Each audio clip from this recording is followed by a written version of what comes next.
One of your busy products, and products that keep you so busy, is your wonderful journal. I was looking for a copy and they came in.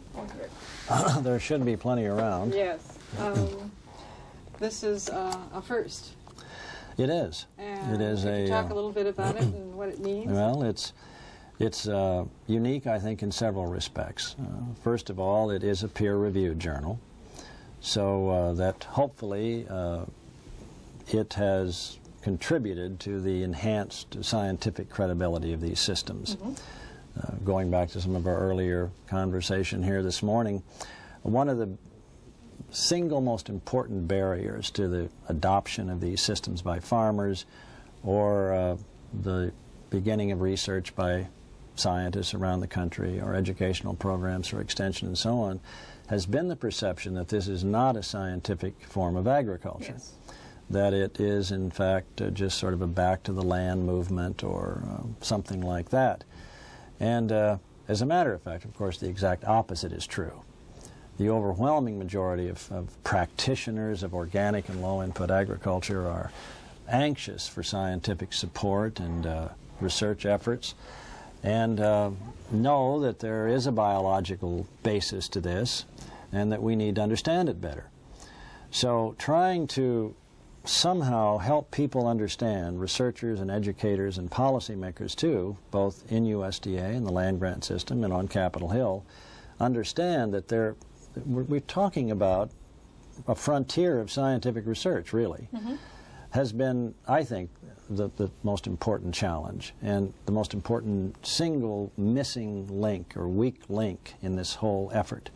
If people have the perception that this is non-productive, non-scientific, regressive kind of primitive agriculture, obviously they're not going to support it. Obviously not. Scientists are not going to try to find research funds, and policymakers are not going to vote for legislation and so on. So through the journal, by having it peer-reviewed and having some distinguished scientists from around the country on the editorial board and publishing what we think is quality research, hopefully it will help to dispel at least that one myth.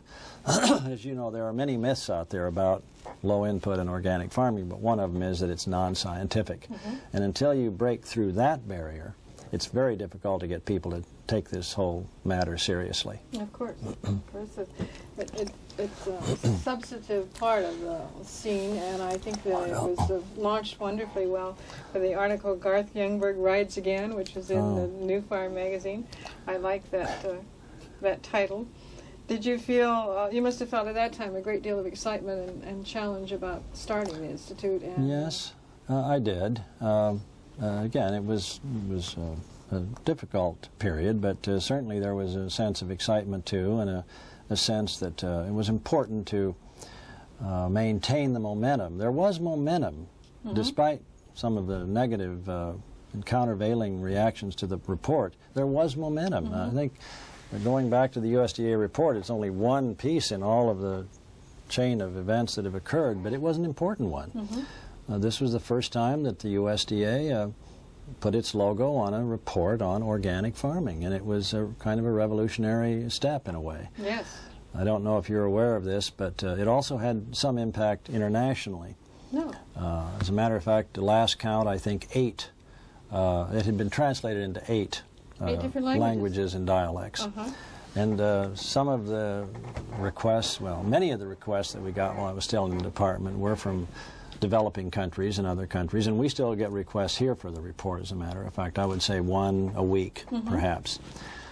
So it did have a major impact. Considering it's over 10 years old now, yes. To get that many requests and to have that many languages is most impressive. But I think that was really a watershed period to at least begin the slow process of opening up a dialogue. And as you know, the 1980s has been, in general, a positive decade for alternative agriculture. And yes. I see it as a decade of awareness building. You may have heard me say this before.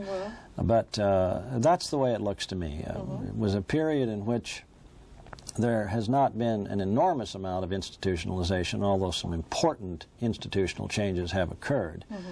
But as I think back to the attitudes and perceptions and reactions of people to these subjects back in the late 70s or early 80s, or going back to when I wrote the paper in the mid-70s and so forth, and comparing them to the reactions and perceptions and so forth today, there really has been a tremendous amount of awareness building, a lot of education, a lot more understanding about not only how these systems work, but what the motivations and goals and objectives of the proponents are. I think that's been another one of those problem areas where we need better communication about. Hopefully the 1990s will be a decade of institution building, that now that people realize that there's something to this, that there's a scientific basis to alternative systems, and that there is a legitimate research agenda out there, and that these systems can address many of our problems. I would look for a lot more institutionalization in the 1990s. Before we talk about the future and your hopes for it, I wanted you to mention anything else that the Institute's doing or you plan to do that you feel is critical. Well, we have several programs, although we are small. We believe in small is beautiful around here, yes. Maybe too much. I have heard that. We publish a regular monthly newsletter called Alternative Agriculture News.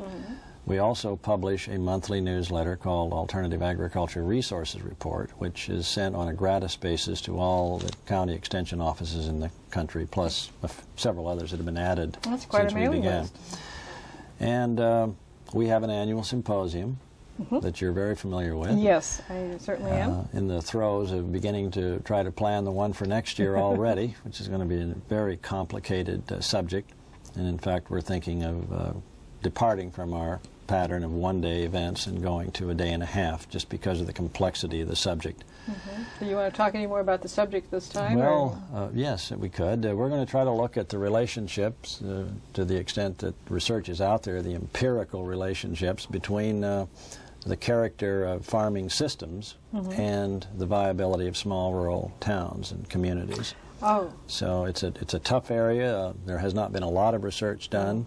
We know that many things have changed structurally in U.S. agriculture that it would preclude a return to the past connections between agriculture and rural communities, even if there was wide-scale adoption of these systems. But clearly agriculture is a big part of the connection there. And when you think back to how much intercourse there used to be between farmers and rural residents and businesses, we want to try to look at that and see how the depopulation of rural areas has impacted those relationships.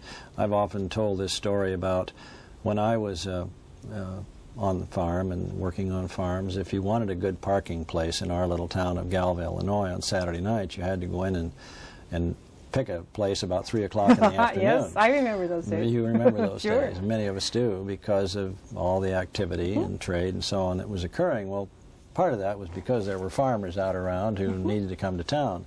So the depopulation thing, which has happened along with the specialization and concentration in agriculture and the ever larger farms, is a big part of that.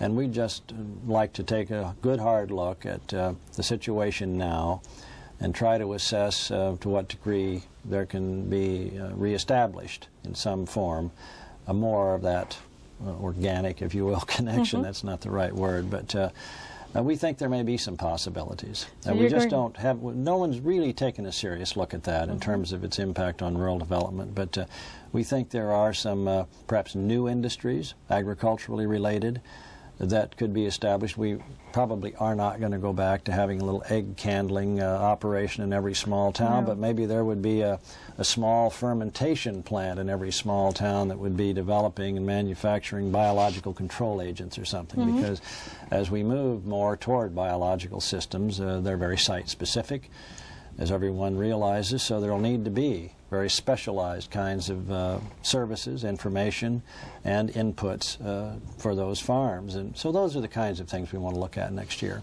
So it will be a conference involving, we come back to this interdisciplinary approach. You'll be having rural sociologists and people from Yes, and some physical scientists as well who can remind us about the kinds of things I just mentioned as an example. But other programs here include just everyday clearinghouse work. The average day brings us a stack of mail about that deep, and that's an important part of it. We are involved with the policy side of things, and we have a director of policy development who helps us with that work and interacting with other groups that are working on legislative matters.